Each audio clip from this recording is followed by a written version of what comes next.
dicks do you think you could fit in your butt if someone held a gun to your head?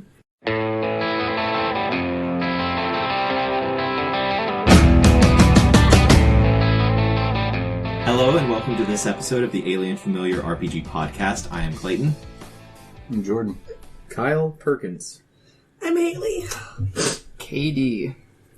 And before we get started, I just want to remind our listeners that you can find show notes and more at alienfamiliar.com. You can email us at alienfamiliarmedia@gmail.com. We are on Facebook at facebook.com/alienfamiliar. I am personally on Discord as DM Scorpio number 0660, and I've created a channel for Alien Familiar Media. But wait, there's more. We have a Patreon, which is patreon.com/alienfamiliarmedia. So if you enjoy our content and would like to help us out with hosting costs, any help would be greatly appreciated. Did you like the cold open today? Would you like to write better cold opens? Donate to Patreon. Give us some cash. I would just like to point out that in our introductions, Hayley sounded like she'd been crying as if we'd been, whapping her with a sock full of oranges. Hayley, are you safe? I'm okay. I just laughed myself into tears. Okay. Actual tears are happening right now. Hayley is, in fact, crying.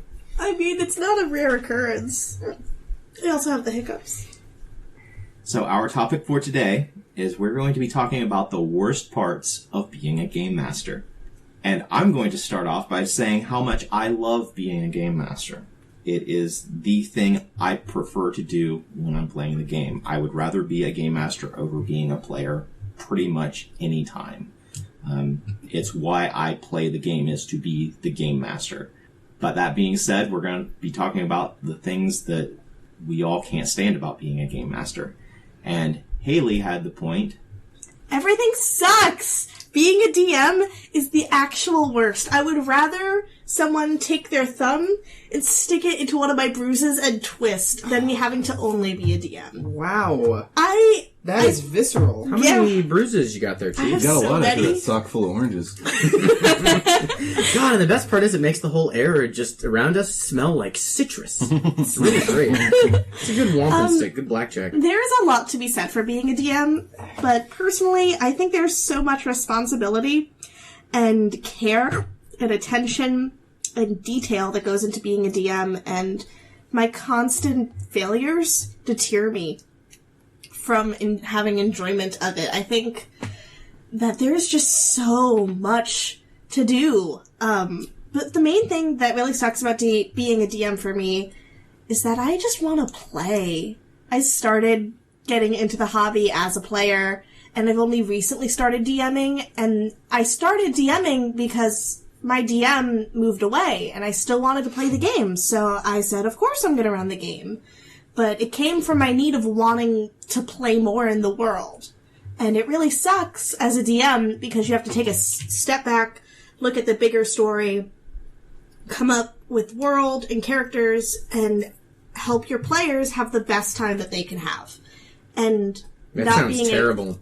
It's fun, but what hurts for me is that I want to be there with them. I want to experience the story I've created. I want to have fun and explore the world I've made. And that's selfish as a DM to do it, because it's not your game. For me, it's the player's game. It's the player's story. It's these characters on their journey. And I love the stuff that they come out with, but I also want to do that. I want to be on the adventure. And it sucks, because I still really, really miss being a player. And I haven't been a player in a really long time. I think every DM's probably got that vanity of wanting to play in the game that they are running somehow. Yeah. We wouldn't make the games we make if we didn't have that vanity, in my opinion. I like to make games. Every now and again, I'll run something that a group wants me to run. What are we going to do tonight? We can't do our regular campaign. We could do a one-shot, I guess. Anybody have any one-shots? What about that one you were talking about, Kyle? Well, if you guys really think I'm that awesome, that happens all the time. Oof. It does. You're a really good DM. Fuck you. I was joking. But yeah, I don't think we make games that we wouldn't want to play in.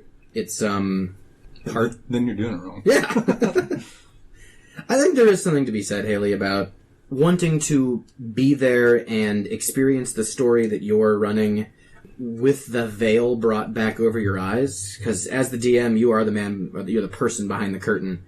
and you can never bring that, that sense of unknown back once you run the game. I think that there's something very special about running that world you've made that gives you an intimate look at it more than a player has. But yeah, like once you decide to be the DM, you'll never be surprised again. That's not true. That's not true.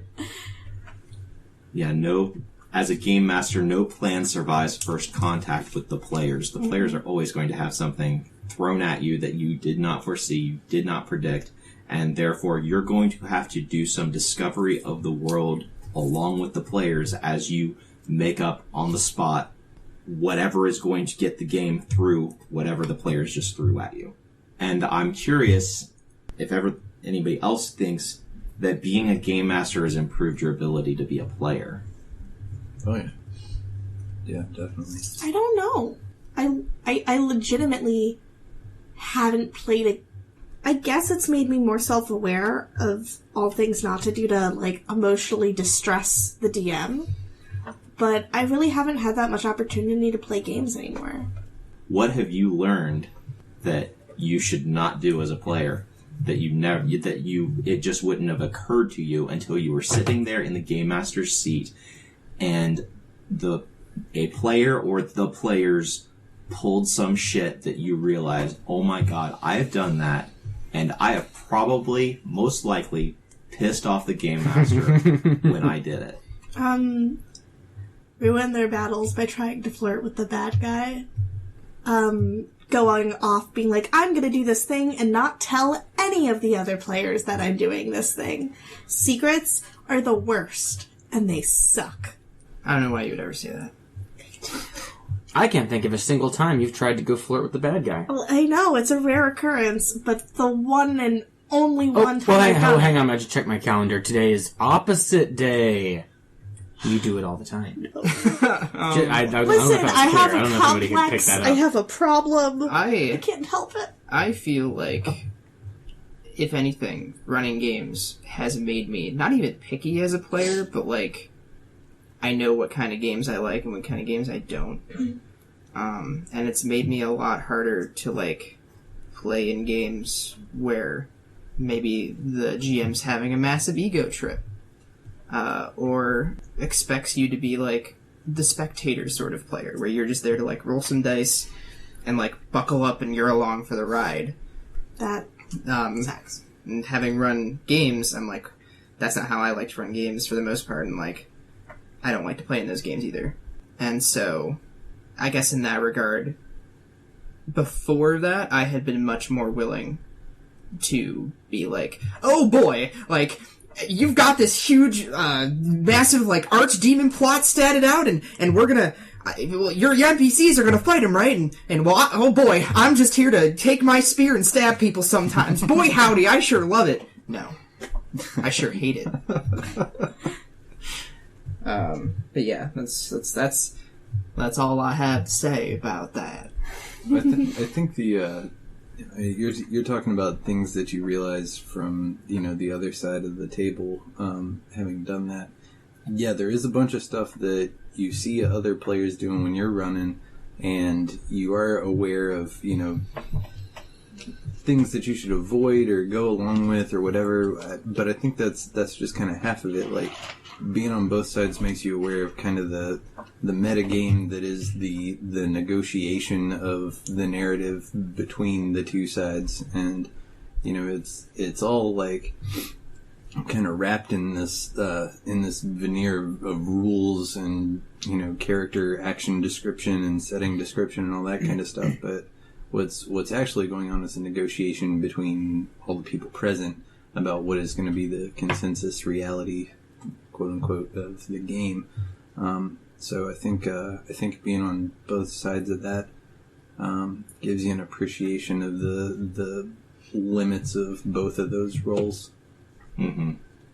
And specifically about the limits of those roles, before I started game mastering, which was like literally like 2 sessions I played before I started being a game master, but I very quickly learned that The person who is challenging the game master's decision on the rules is a fucking asshole. And I had been that asshole. Mm. And it was one of the first things I learned as a game master is don't be that guy. If you feel like the rules are really unfair, you can voice that, but don't just go and question every single decision that the game master makes. It does nothing but bog down the game. That's part of the gray area that's difficult to navigate because, on the one hand, you've got a struggle for agency going on, and it's not clearly delineated where that goes from I'm advocating for my character and their goals and whatever, and where that crosses over into, being a prick. It's not always obvious. Or on the DM side, I'm advocating for the storyline that I've prepared, and you guys want to run off and, do something ridiculous. I mean, if you don't speak up, then you're stuck in a situation like Kyle's describing where you're just, strapped into the roller coaster and, not really engaged. So, I don't know, it's not clear where the line is in that gray zone. But like you said a little bit ago, you definitely learn better how to navigate that gray area. Yeah. Or at least you fuck up enough times that you get an inventory of rough rules of thumb, I guess. So, as a game master, one of the things that you are constantly doing is you are constantly engaging all of the people at the table. You are constantly on. You are constantly thinking. You're constantly reacting to what the players are doing. Constantly hard. That's just you. Oh, is that? Oh, that's yeah. not. Oh, yeah. oh shit. Yeah. Should I see someone about that? Yeah, This was your intervention. You're kind of tilting the table a little. Oh, fuck. That's why we have so many, background. Guys, it's been 17 hours. Well, was it all the dice up there? Oh.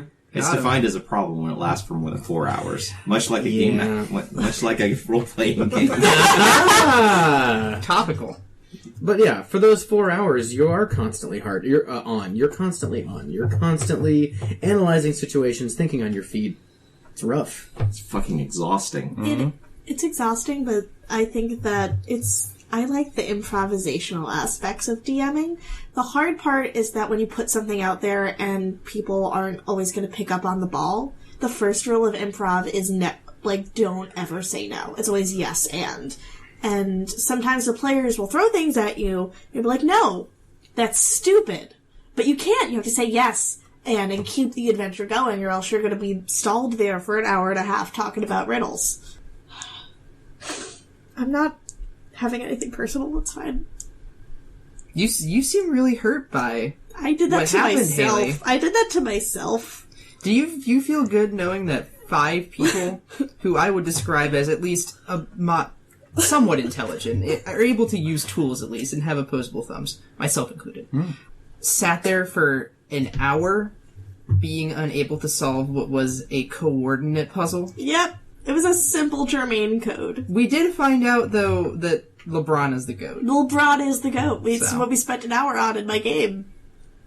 I want to throw out there that I think that the yes and policy needs to be scrapped to the dustbin of history.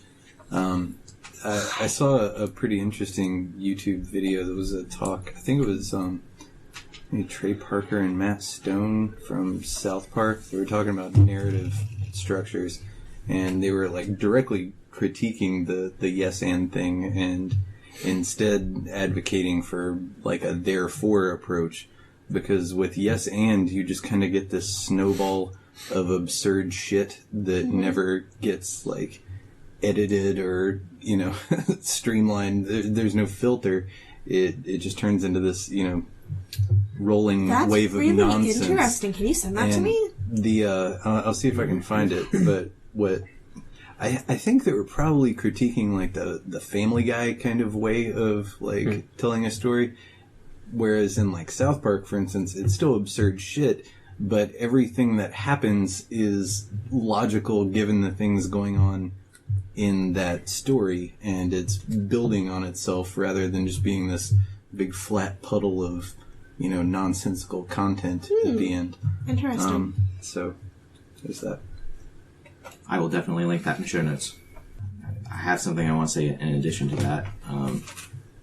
Basically, the yes, therefore, or is that kind of the vibe? Like, instead of yes and, it's yes, therefore, or is it more of... Well, I mean, if something just makes no sense whatsoever, it's no, that's stupid.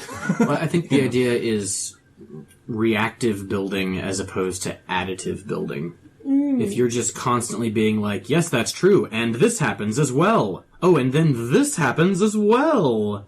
You're just building this gonzo thing that makes no damn sense.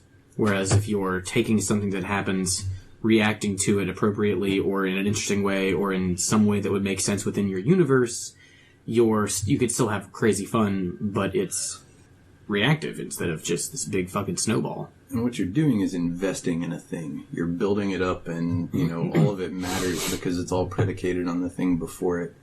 Whereas, you know, otherwise it's just, oh, let's see what's behind door number 3. Okay, here's another wacky thing, and on we go. Or kind of in the vein of dealing with, like, just the shit that players can present in a game that's completely out of left field, you don't know how to deal with. There's the meta game itself of dealing with people who are just causing problems at the table, not characters causing problems in the game, because that's the definition of the game, is the characters are solving and causing problems. But when a player is causing problems at the table, it falls upon the game master to be the one to be basically the adult at the table and to talk about things. And I don't know about you all, but that's really difficult to do. It's hard to tell somebody, hey, I'm having a problem with what you're doing, and I'm seeing other people at the table having a similar problem, or they have come to me and told me that there has been a problem. More often, if there's a problem, it's somebody at the table has said something to the game master, because the game master's his mind is everywhere else and is not able to focus on whether or not one person is causing a bad time for everyone else. The game master will pick up, oh, people at the table aren't having fun right now. Game master probably isn't going to have picked up on whatever one player said that kind of put everybody kind of into an off mode. They're just kind of picking up the pieces after the fact. But it's then up to the game master to take that input and try to talk to that player, try to resolve the issue, come up with ways that it can be resolved amicably. But if all of that fails, it comes down to the game master to make the decision of whether or not to have that player continue to be at the game. And nothing makes me feel shittier than telling somebody, hey, I'm sorry, but you can't play with us anymore because we've tried to give you your chances, we've tried to allow you to change, but you're just making this not fun for us. I guess some fucking sociopathic asshole out there might disagree, but I don't think it's ever fun to kick somebody out of your game or gaming group or a session, like, you know, you're temporarily banned. Like, it's never fun. And I'm sure some people get on a big power trip, and if you do, fuck you. Oh, you're doing it wrong. Do. God, you're doing it. Fuck you then. You're doing it wrong, Kyle. Kicking people out and just feeling like the rush. You know, as you look them in the eyes and you're like, you can't ever come back here ever again. I think this is outside of the GM's job description, personally. I mean, you're right. Like, if we're all sitting around playing Monopoly and someone was being a total prick, nobody would be like, hey, banker, can you do something about Jeff? He's a dick. It's just not that. That's a very good in between sessions, that absolutely does happen. Well, what I'm saying is that what it sounds like you're describing is an interpersonal issue between a group of people, and that is outside of the domain as I have ever defined it of where the DM has authority. They've got authority over this fantasy world that they've created for this participatory activity with everyone. But the problems you're discussing are like a level up in the real world. Yep.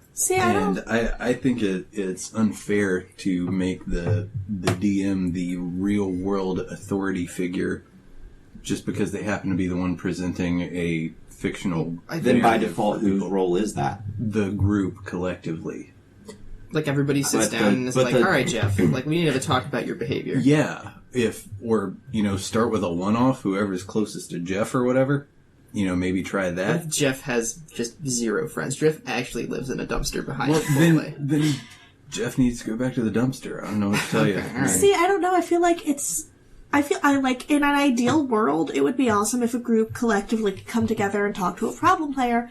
But I think it's important that the GM, if it is infringing on the fun of the game is your domain. And therefore, as narrative, storyteller, creator, and protector of the game, I feel like it's a responsibility to do what's best so that the majority has fun. I mean, I feel a lot of guilt of not being able to, do better by my games because I'm a soft sponge of a person. This entirely depends on how the game was put together and the composition of the players. If it's a pickup game, if you're at a convention and you get some randos together and you decide to run the game, if you are going to stay with a friend and their roommates that you don't know very well, and you kind of sit down to run a game for them, if you have a group of players that you've been friends with for years and you've been gaming for years, all of those are different circumstances. And I think only in some of them is it completely appropriate and, in my opinion, necessary for a DM to read the room, look around. No one's going to say anything? All right, hey, Jim, that racist comment you made really made them feel uncomfortable. You do it again, you're fucking done. You're out of my game. Sorry to be a dick about it, but that's the way it's going to be.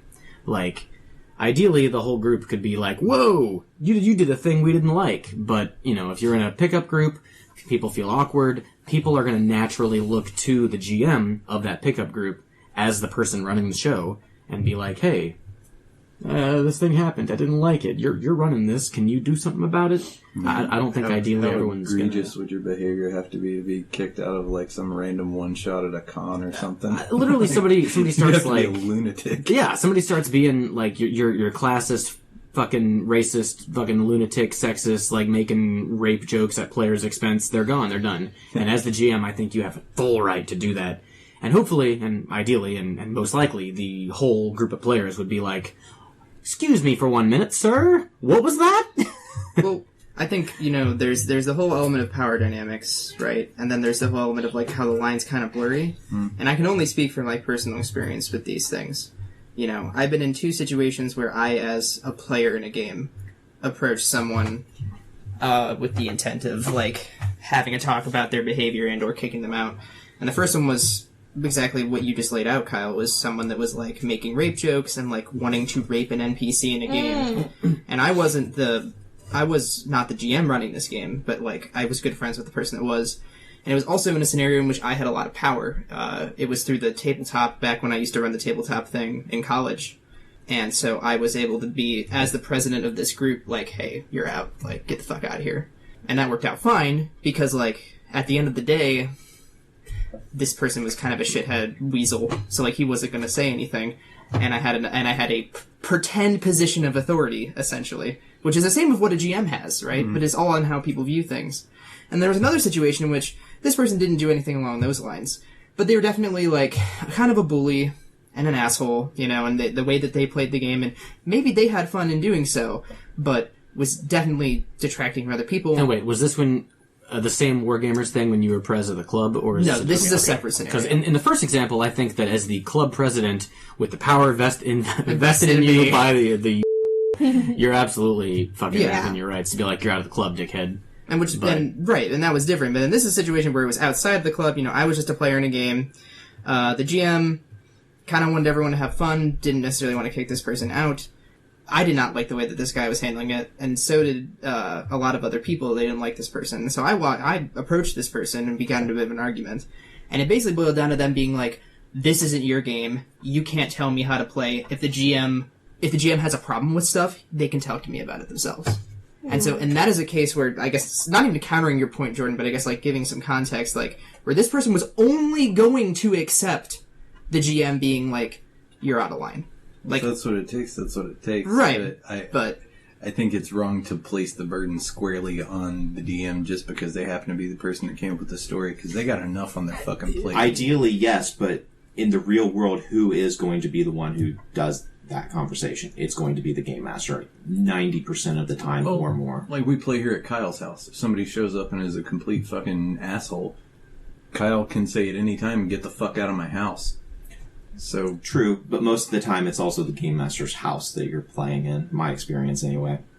I think that anybody should have the ability, right, however you want to call it, to call something out and be like, you're being a total chode. I would like you out of the game.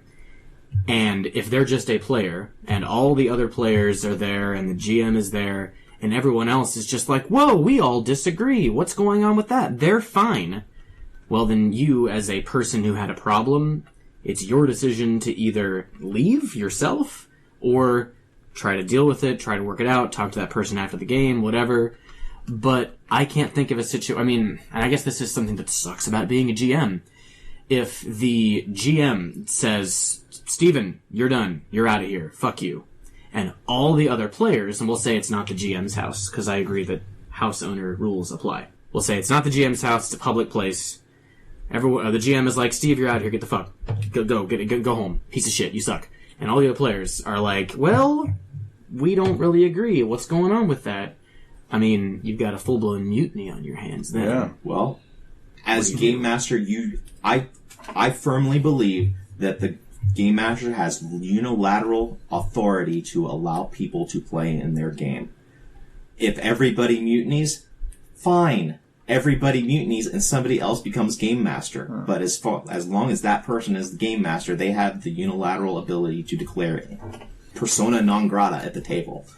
Interesting. I agree. I think the first burden, though, is on the group as a collective to fucking talk it over and do 2 or 3 steps before it gets to get the fuck out of here. Yeah. But I'm talking about in situations where you've had those conversations. Mm-hmm. You have told the person, hey, your game style really isn't jiving well with everybody else. I look around and I see people not having fun.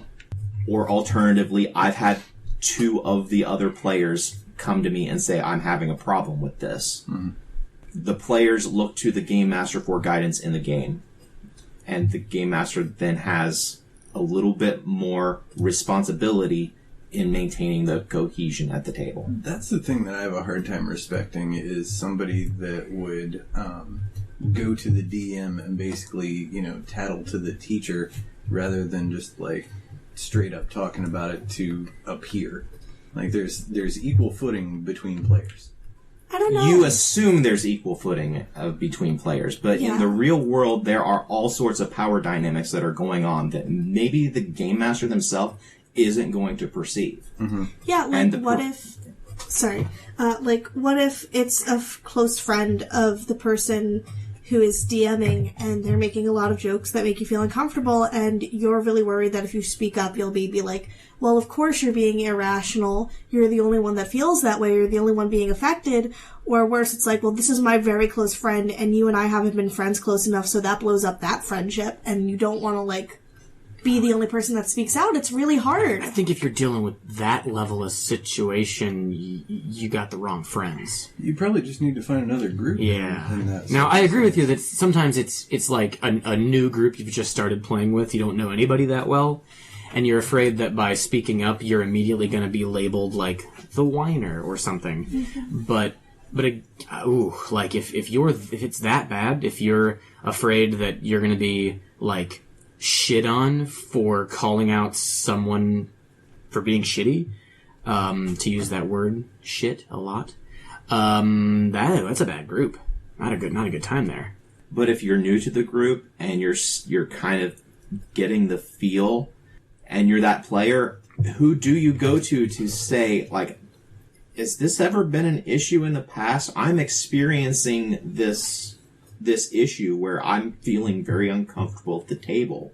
You're not going to feel comfortable enough being one person bringing it up to everyone, because you're new and you don't know whether or not anybody else has that feeling. But you should have trust in the game master that the game master is going to listen to you and be honest in that if there isn't a problem, kind of just informing you that, this is something that's always happened. we don't have a problem with it, so then it becomes the player's issue do I continue playing with these people? That's their own prerogative to do. But maybe it is the first person who has voiced any issues, but once that issue has been brought up, other people now feel comfortable enough to have to voice their issue. I'm gonna pull this one again. I think that it depends on the magnitude of the grievance.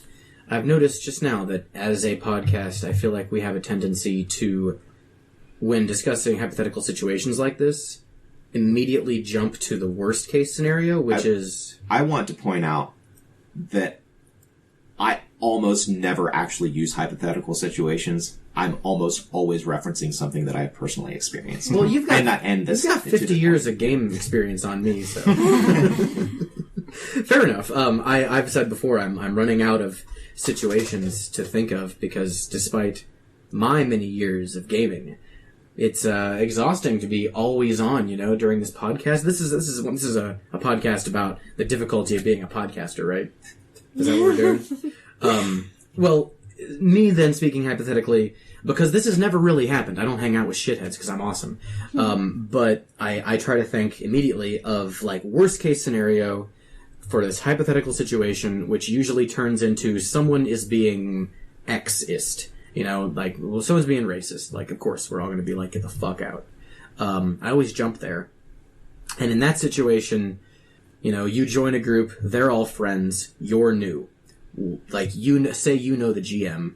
One of those people starts being fucking racist, making stupid jokes.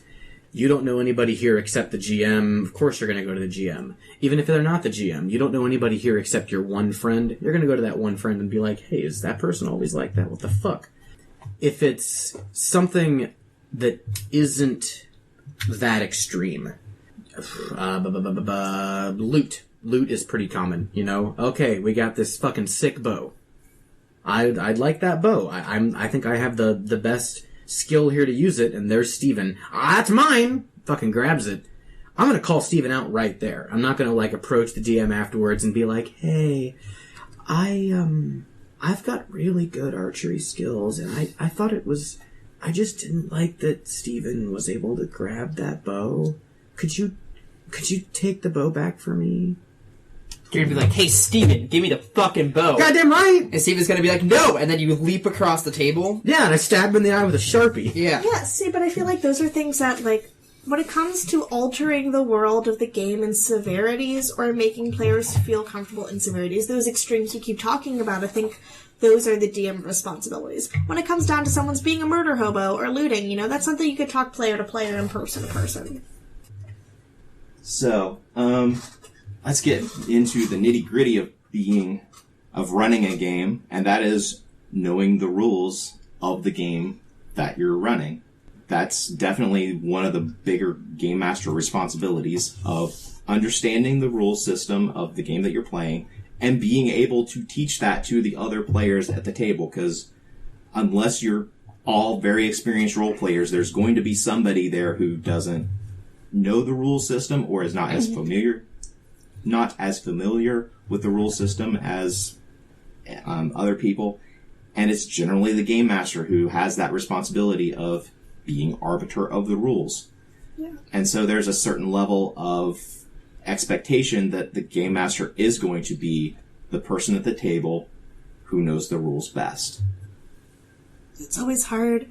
I think one of the things I'm really good at as a DM is I'm really good at plot and story and character, and I am terrible when it comes to crunching numbers. We do a combat, I don't know what the fuck I'm doing. I'm making shit up all the time. Numbers, math, I got a degree in theater. I haven't taken a math class since 8th grade in high school. But what I'm saying is that crunching numbers and rule running is really hard for me. Last session for the game I'm running, Scion, I literally had a cheat sheet pulled up and I wrote myself note cards, and I got there 40 minutes ahead of time and I ran combat by myself just to make sure I would get it. And I was so stressed out about it because it's one of my flaws as a DM. And I hate it. I wish that there were games where I could just completely do role-playing. And I know that there are games out there, but I want to have a versatile game style for my players. I want them to enjoy every aspect of a game. And it's hard knowing that that's one of my pitfalls, and I'm not getting better at the rate I want to. That's a very good point. The game master is expected to get better at being a game master. Yeah. Players aren't necessarily expected to get better as players because you very quickly reach a plateau. Yeah. It's hard, especially when you run like a really good game or a really good session, and the next one doesn't quite live up to it, and it sucks. I mean, I definitely identify with that feeling as well. Like, I felt for the longest time that, like, the first ever game I ran was, like, the best one, and that, like, peaked in high school. There you go. You know, in my soul. So, like, you know, ever since then I've had, like, some scattered successes, but I'm just so unwilling to really sit down and read the rule book. Like, Kyle, I may have my disagreements with Eclipse Phase, but goddamn if I don't respect you for, like, actually trying to crack that thing open and learn, like, the system. You know, like, I have my issues with the system, but I appreciate that as the GM, you sat down and you were like, all right, like, here we go, you know. Did you try to learn the system? Yeah, okay, well, you tried. Even you know. by the end of that game, I still... I actually did feel as if by the end I had a better grasp on the system, despite having spent weeks reading about the system and the backstory of Eclipse Phase. But by the end of that campaign, I still felt... God, okay, fucking Nina wants to do something. I guess I'm gonna have to crack open the rule book. Everyone just talk amongst yourselves for 10 minutes while I flip. Look at the fucking flip rule book. Flip. I hate that. There's nothing worse than just making your players wait while you dig through a goddamn rule book. You just said there's nothing worse than that. How does that feeling compare to, for instance, having the designer of the game that you're playing sitting there as a player and you've got to make rules adjudications? Wait, what? When did that happen? Every time I run Apocalyptia. Oh! I have tried to be of the utmost assistance and not critical whenever possible. I don't know. Yeah, that'd be like if, like, you're playing D&D and the ghost of Gary Gynax just shows up as, like, also a player. And anytime you, like, fuck up a rule. I say it. I don't It's think I could ever run Apocalyptia. Gagax. It's not pronounced that way. Anyway, I don't know. Like, I guess there, you know, is just a lot to be said for... We're talking about, like, the worst parts of being a GM, and just... On the topic of, like, rules, for me, it is really just, like, having to really crack into it. You know, like, 90% of the time, I got either a story I want to tell, or, like, I got people that I want to, like, hang out with and spin some yarns, you know? And unfortunately, for me, personally, the rules are a hindrance to that. Because it's like, now, I know that they're the framework of the universe, and that if you don't have the rules... things get off the rails very quickly. But, you know, it's just, it's become over time a pain in the ass to me to have to be like, okay, well, like, this system doesn't do what I want it to do. I guess I'll just make something up, you know, or like, you know, oh, I realized I didn't understand the system as well as I thought I did. It's nowhere near flexible as I thought it was. I'll just make something up. You know, but then the more I make things up... Or even, like, I don't want to sit there for 10 minutes looking for the actual rule. Yeah, I'll just make something up. Yeah, exactly. And so, like... and then it gets to a point where the system's not the system anymore, and there's no, like, fucking continuity, because I've just been making things up. Mm-hmm. You know? And so then someone, you know, and it's bad, too, if someone comes into the game and go... Like, if I'm doing it with a game, the same people, right? Eventually, those made-up rules become, like, house canon, you know? Mm-hmm. But if there's someone that, like, we're all friends with, but, like, comes in that's played actual 3.5, for example, and they're running up against my, like, very made-up version of 3.5, all of a sudden they're just like, wait a minute, like, why are you doing combat this way? And, like, wait, strength only as a damage, not to hit, you know? And then I'm just like, listen, get out. But I don't know. Like, man, that's been a thing forever in role-playing games. I mean... Like, the only thing that has made this hobby at all consistent is the advent of the internet. But, like, people been house ruling shit since the 70s, Right. and every fucking group has got their weird little twists on stuff. Oh, I guess for me, it's less the twist, and it's more just like I don't want to learn the entire system, so I just start making stuff up, and like that is not a long-term viable solution. Like it may in the moment. Our current president's doing that. What? Sorry. Whoa. What? You were saying?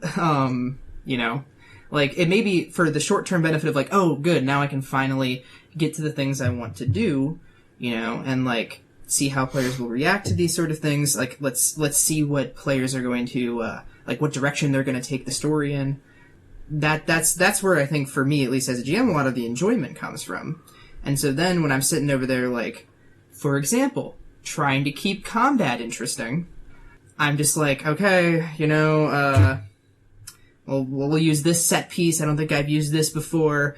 Oh, you're swinging your sword. Are you doing anything? Oh, you're just swinging your sword. Okay. You swing it sideways. It's like an offhand grip.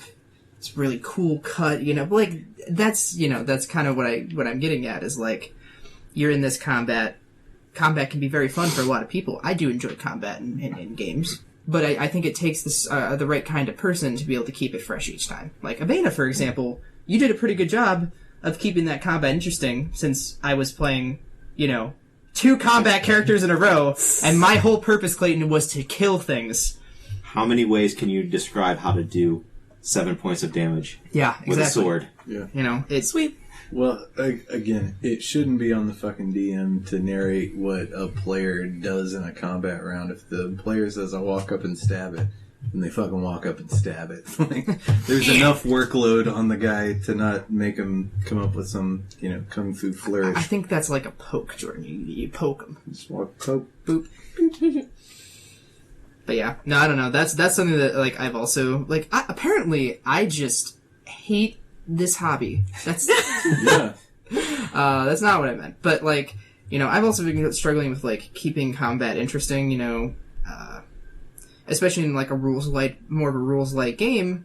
You know, you're going to reach a point where you're like, well, I can only describe how you punch someone in this way, you know, once, and then like, sure, you can like throw in some environmental hazards and stuff, you know, like that's always fun. I think it's even worse in a rules-heavy game. Like, for instance, 3.5 D&D. There's only so many ways you can describe 2 fighters standing toe-to-toe, not wanting to do more than a 5-foot step each round, and describing what it looks like for them to just stand there and, I hit with my sword, roll. Does a 14 hit? No, it misses. Okay. Next round. Your turn. Does an 18 hit? Yes. Okay. 7 damage. Next round. Yeah. Yeah. Keeping it fresh is. And I think Jordan, you're on the right page there in that I think players need to describe how they're attacking someone a little bit more, or like what they're doing differently, or even a little bit of flavor text. I didn't say that. Well, I'm putting words in your mouth, Jordan. Yeah. So you're gonna accept it. That's God obscene. damn it. No, what I was saying is that I appreciate somebody that says, "I walk up and stab it," and rolls their attack, rolls their damage, and they're done with their turn, and they move on. So you're boring, is what you're telling me. I would like to get through things, and if someone's sitting there spending 30 minutes telling me how their hair looks as they swing their scimitar, Hey, listen, that's I very don't give a important. fuck. I experience a lot of anxiety leading up to games if either it's a new game or game system that I'm not familiar with, or having new players that I'm introducing to the game. Either new players to the game or new players to the group. I always experience a lot of anxiety leading up to it. My very first game mastering experience, I'm sure I've told this story on this podcast before, but I'm going to tell it again because it's very apropos. I started game mastering the session with my best friends, and about 15 minutes into it, I had to excuse myself so I could go outside and vomit. Aww. And then I came back in and game mastered for about another 20 minutes, and then had to go back outside and vomit again because my nerves were so racked trying to run this game for the first time. That's hard. My players did not hear that aspect of the story until years later. But that was what it was like first time I ever game master, that level of anxiety has come down since then, but I still experience anxiety for most game sessions. Even a game that I'm very familiar with, I'll still have that if I'm doing something new with the rules that I've never really done before, or I'm bringing in house rules that I've made for this particular scenario because the rules were insufficient in this particular area.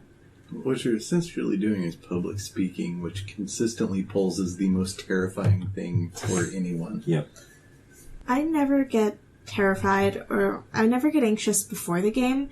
I always get anxious right in the middle of it when we're doing a session and I have some cool things planned out and it doesn't go how I want to, and then I slowly spiral out of control, and by the end of the session I'm just an anxious puddle of death. It's really hard, especially when you have you end the session and you know that, okay, I have an entire week to figure out what the fuck I'm going to do with this game and make sure that every person has agency and fun and is excited to play. And it's really hard to conquer your nerves or push aside your ego to have a fun time. Mm-hmm. My ego's massive, viewers. It's very heavy to push aside. So you touched on, immediately after the game, those thoughts go through your mind. Yeah. I have all of those thoughts every single session.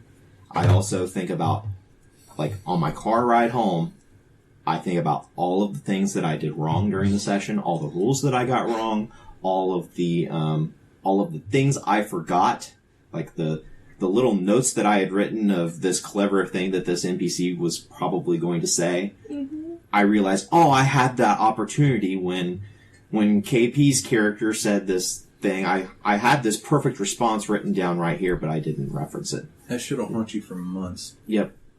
I also think about all the things that I could have done better, and I also worry, you know what? They looked like they were having fun, but I know that they really weren't having as much fun as what I was wanting them to have. Mm-hmm. That's my everyday struggle of life anytime someone has a conversation with me. But something that is always struggling for me is I like to think that it's helpful in the long run, but at the end of my sessions, I always ask my players, what's one thing you learned? What's one thing you want to do next time? And while they can say things that they learned, next thing they're like, yeah, I don't know. I don't care. When someone tells me that they don't care what happens next, it's like a death sentence. Yeah. I'm trying to ask them these things because I want to tailor the game to what they want this world to be, what they want this adventure to be, things that they're looking forward to, so they're excited to come to the table next weekend. And it's so hard when they say that they're having fun and they'll give you a few things, but that's just the death sentence when they're like, yeah, I don't really know what I want out of this. It's that verbal unengaging. Well, I don't know could be a lot of different things. It could be that they don't know what they could do next, or they don't have a firm grasp of they haven't picked up on the story that you have been presenting so far. Mm-hmm. But I don't care. That is the worst possible thing that a game master can hear, because it either means that your session and quite possibly your campaign is not going well, so you might really want to consider ending it, because if nobody cares, then there's no really a point for continuing. Me either. Flip the table. Yeah. As someone that recently just dealt with a scenario in which I had to leave a game because I felt as though the game master was extremely unapproachable and, despite saying otherwise, didn't, from my perception at least, seem to care about feedback that was given. I think that being seen as approachable is a big part of that. And I know it sucks not to get feedback, but, if approachability is a problem and people can't come to you about problems or positive or negative feedback, that's a tough situation. And even beyond that, I think as a player, when a GM's like, how did the session go?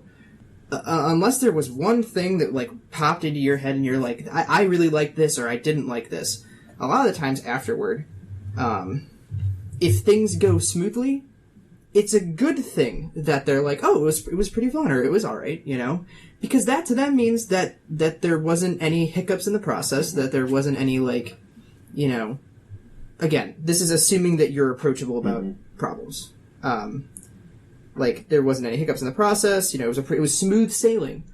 You presented a narrative and a gaming experience that felt like that, and it felt good, you know? But how do you know if your players are being honest and saying, yeah, it was great, or if your players actually think you're a piece of shit who's not approachable and they're just saying that to avoid telling you how they really feel? Well, I am telling you all right now that at the end of a game session, I legitimately don't have a good, not a good thing to say, but I don't have, feedback.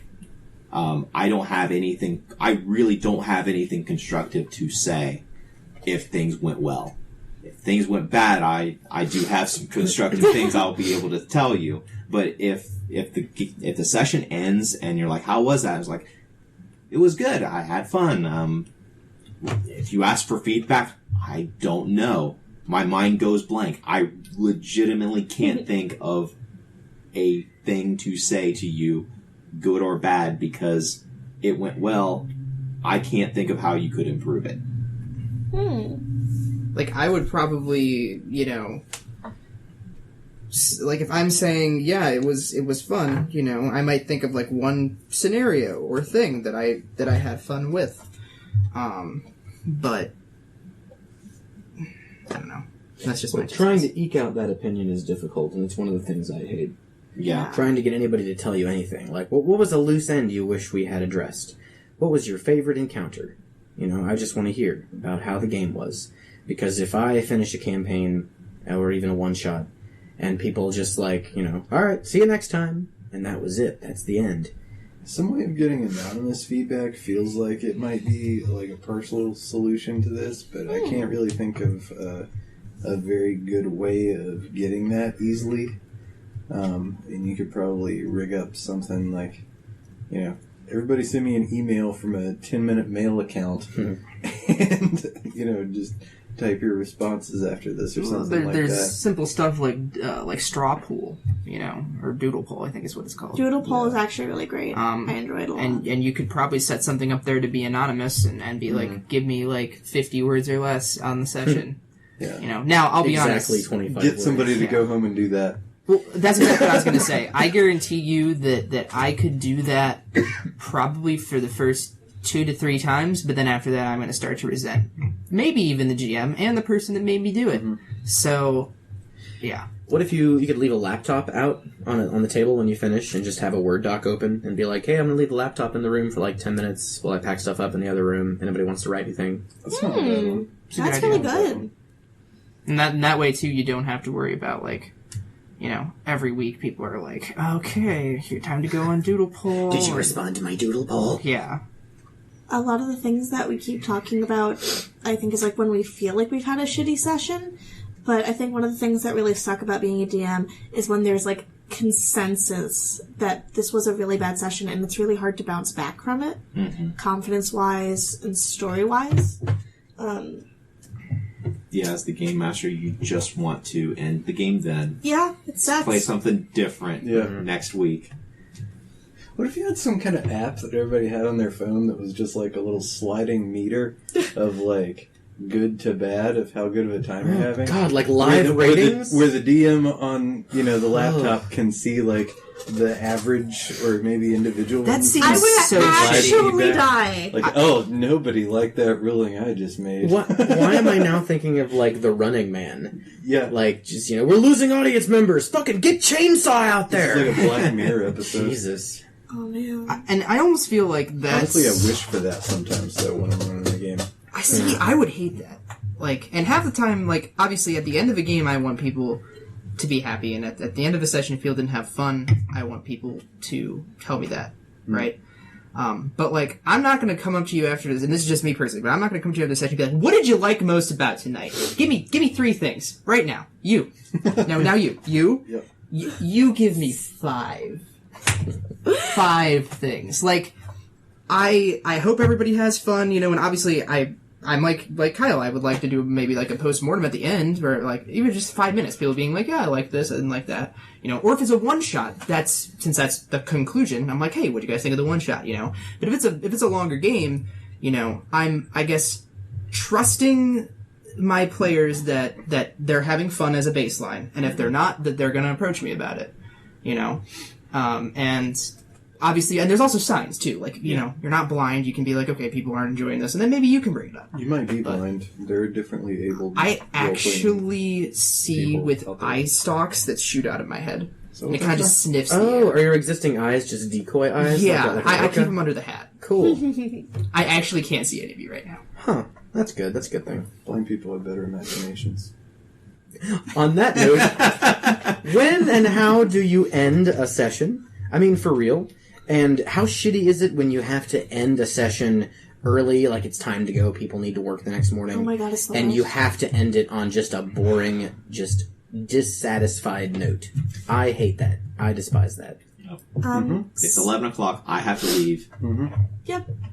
So for my first session of the new game that I'm currently running, I had a player who came in and was like, great, I can play exactly 3 hours, and at exactly 3 hours, I will leave. And then another player realized that they had an assignment that they thought was due like 2 weeks, that was due that night, and I had half of my people leave early. And one person was like, yeah, I just don't want to do this anymore on the first session. It's such a morale destroyer. And, I mean, I'm glad I stuck with it, because I think people are having fun, but it's so hard when you have to, when your hand is forced to end a session, and then you have to, like, kind of wrap things up. I also think it's really hard to always end a session on a cliffhanger. Yeah. It's always hard. Because you can never predict exactly how far your players are going to have gotten in the session. Yeah. They could spend an hour doing a riddle, and that's where you end, in the desert. They could spend an hour talking to an NPC you just created 2 seconds before they started talking to you. Short story. I created an NPC because they wanted to, like, get their way into a karaoke bar, and now he's been with the players for 5 sessions. He's joined them in Olympus. He's here to stay. Poor Gregory, who was not supposed to exist. It's hard, but it's also, I think that's one of the fun things about being a DM, is that the players add to the story in unexpected ways. With that being said, it sucks when you end in a place where you did not see yourself going, and you have to spend that entire week just fretting about how you dig yourself out of the hole. Another thing that really sucks is when your game session ends with a TPK. Oh, yeah. That's rare. It's very rare, but boy, it's a gut punch to the players and the game master when that happens. But, like, it could also be really cool. I don't know. The only way I think it's Theoretically, really yes. cool is if literally every single player is on board with their character dying, and you as the GM, like, have a clear path forward, or you guys have, like, acknowledged that, like, this is the end of the game, you know, like our characters die here, but, like, stop the big bad or something, you know, then maybe it's okay. But, like, if it's, like, a combat gone horribly wrong, Yeah. no one is okay with that. Yeah. Or, unless you're someone that is literally, like, sees your character as, like a sack of numbers. You know? Oh, yeah. And even then, you might be pissed because you're like, wow, I rolled really terribly, or I feel like the GM fucked me. You know, like, I should have gotten out of there. I agree with Clayton. Like, there is just there's like a 1% chance that everyone's okay with TPK. See, I'm always thinking about it in, like, a narrative structure, like, we're all gonna die, but this is the end of the campaign. I always forget that people can just die at any moment in the game. Most What a modern concept. games are so fucking difficult to die in that it's highly unlikely, unless it's something, you know, like Paranoia or whatever, where it's kind of designed to be super Tongue-in-cheek. lethal. Yeah. But even then, you got a stack of clones. So, like, 5th edition D&D, you're not gonna fucking die. Like, if you get a TPK in 5th edition, then you're Playing the game wrong. your DM is out to get all of you, if that's what happened. I think back to the Apocalyptia game you ran with the Heaven or Hell one, in which there was very nearly the TPK, because, like, you know, one player was bleeding out up by me in the cabin. You know, I'm up there with, like, a 22 sniper rifle. Kyle and the 2 other player characters are, like, currently captured with guns to their heads, and, like, had I fucking missed that shot, I think that probably would have at least been you guys going down, and then like either I run away or I just get shot. You know, like there's, and that's to say, Apocalypse is pretty lethal. You know, like we also almost had a TPK in the factions game, didn't we?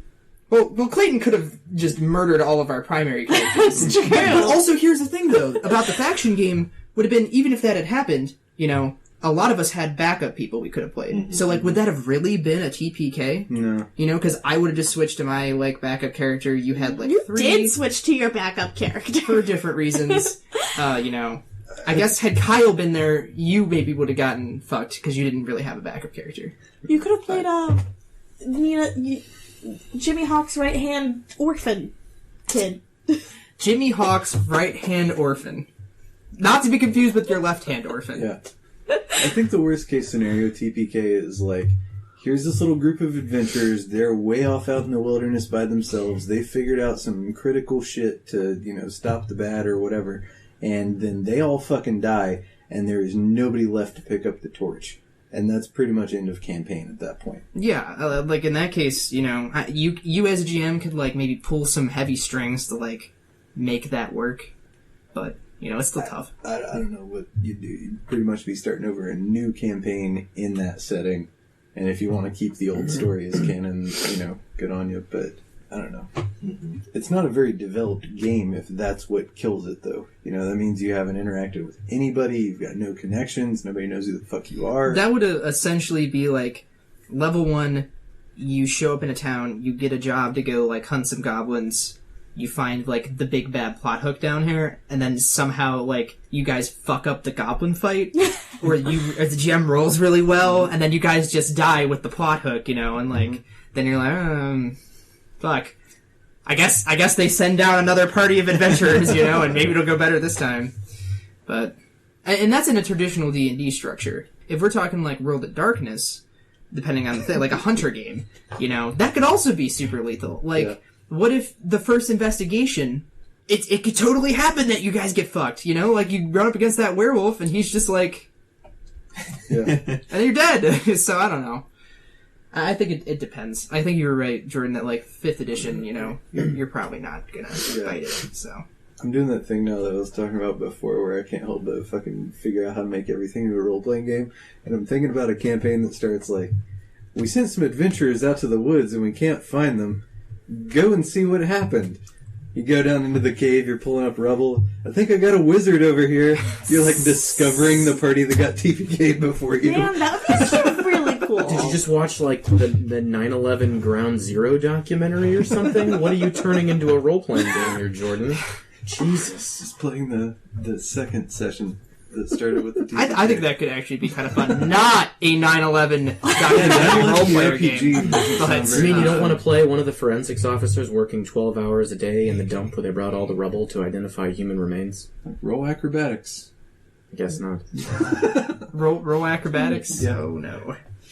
We've been ragging pretty hard on what it means to be a DM anyway, but I think the reason why we have so many grievances is because we're all still doing it despite all of my first point, which is everything sucks. Pretty much everyone, nerds in particular, really do hate a lot on the things that they love. Yeah. Oh, yeah. Look at Star Wars fans. Yeah. Look at you! Look at me. I am like just a salt pit. I don't know. I guess it gives people a chance to be creative. I can tell you exactly why I Game Master. It is for the look on the players' faces when the story that has been developing up until this point finally clicks in their minds and they get this wide-eyed, mouth agape expression on their face of, what? I've had that happen exactly once, and it has made it all worth it, and that is the dragon that I continue to chase when I Game Master. What was it? What was the moment? In the game which I just previously described, in which there was no presupposition as to whether the players were good or evil, when Beth's character was discovered to have been the wife of the paladin who was opposing the player characters. That revelation, and then one of my other players cried out, no hint of irony. He was 100% legit in saying, do not trust the paladin. That I had the players so wrapped up in the story that they were questioning everything that was going on and whether it was legit, whether it was something that they could trust, that they could not trust this paladin who was the husband of one of the characters in the group. Does anyone else have a reason why all this shit is worth it? Just like I said earlier, I don't really have that many creative outlets, and so it's nice to be able to put on the thinking hat and try and do something, some storytelling every once in a while. I DM because I like to see my friends every week, but most importantly, I like telling stories, whether I'm playing in them or I'm creating in them. I just like to see the imagination that people can collectively come up with, and I like being a part of that process. I don't know how to program. It's the only way I can make a game. I know how to program, but I prefer creating situations and seeing how people react to them.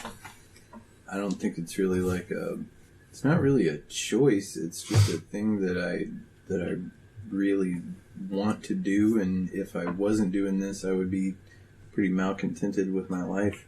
I don't know. The collective reasoning is fun, and I would be missing something if it wasn't there. All right, do we want to go ahead and wrap it up and talk about some geek stuff that is going on or that we have discovered? So I'll go ahead and start. Since I already mentioned The Last Laugh, which is now on Netflix, it is a very good documentary about humor, and it is primarily talking about people who survived the Holocaust and the way that has influenced the humor of the Jewish community, and particularly comedians and writers, and Mel Brooks in particular is very prominent in this, but also other stand-up comedians and other people who have created humor over the years, and how that's basically shaped their cultural view on humor.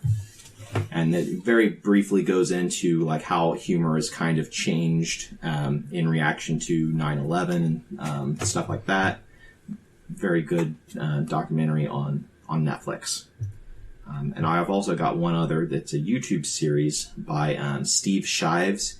He does a series that is currently ongoing, but he doesn't release new videos very often, called Trek Actually. And he's in each episode he explores some aspect of Star Trek. For instance, the most recent episode that I've watched, there's 12 episodes in the series, but I recently watched episode 4, and it was talking about how Deep Space Nine is one of the best representations of religious tolerance that is available in media. I have something that I have been obsessed with since I found out. A good friend of ours, Olivia. Hi, Olivia. They recommended this game called The Quiet Year. It's by a company called Buried Without Ceremony, which, one, what a cool fucking name. And two, it's run by this woman named Avery Alder, and I bought it because I think her story as a game developer is really interesting, and I think that we need to give more voices to people who are part of the LGBTQIA spectrum and also just have different views and opinions, and she sounds really cool. But the game is a map-building, world-building game where you're set out to build a community after the apocalypse during the one quiet year when everything has settled in the dust.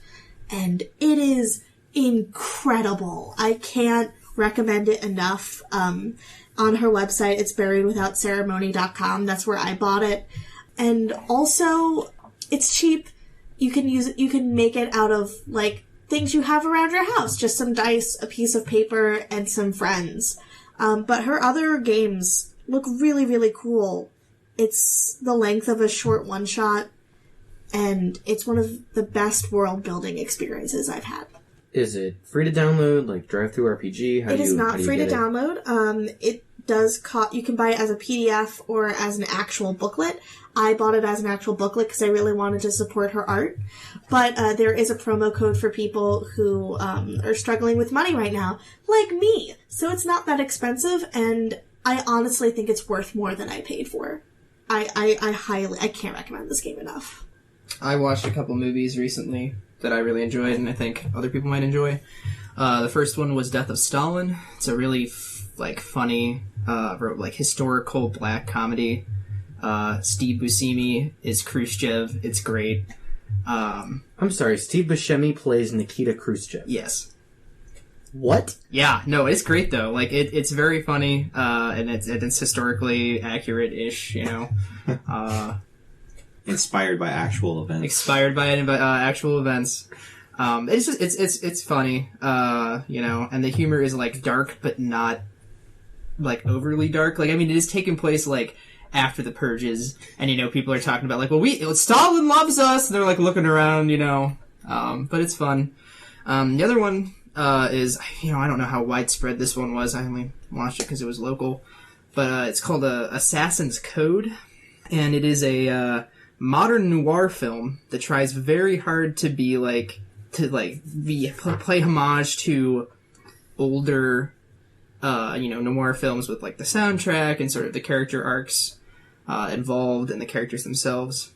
But the big part for me, at least, was it was totally shot and filmed in downtown Cleveland, where I grew up. So it was just really cool to see that city like featured prominently in a film like that, rather than being like, you know, backup New York or something. And so, but it's also Are you throwing shade at Avengers? Maybe a little bit. That was like when I was in a film program, and the big thing when people talk about Cleveland would be like, and we got some shots for Avengers, and I was just like, okay, but like we were just pretending to be New York. That's not fun, you know.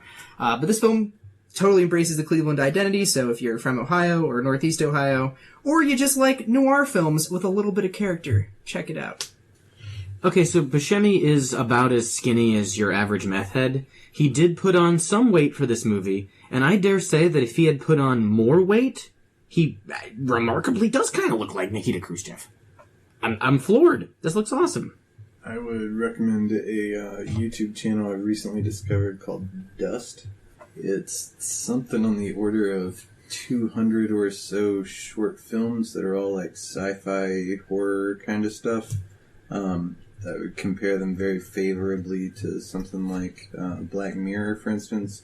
It's a bunch of different studios that do them. Occasionally you see like, you know, recognizable, fairly big-name actors involved, and the production quality for indie films is extraordinarily good. So they're not all awesome, but a lot of them are really, really great. So Dust. Yeah. All right, guys, what do you say we stop this bullshit and start rolling some dice? That didn't sound like a roll at all. It was a rattlesnake.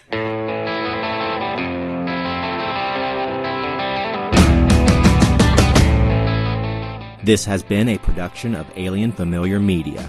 You can find past episodes and more at alienfamiliar.com. You can email us at alienfamiliarmedia@gmail.com. This production is protected under a Creative Commons non-commercial attribution, no derivatives license. Music for this episode is Suburban Outlaw by Forget the Whale and can be found at freemusicarchive.org.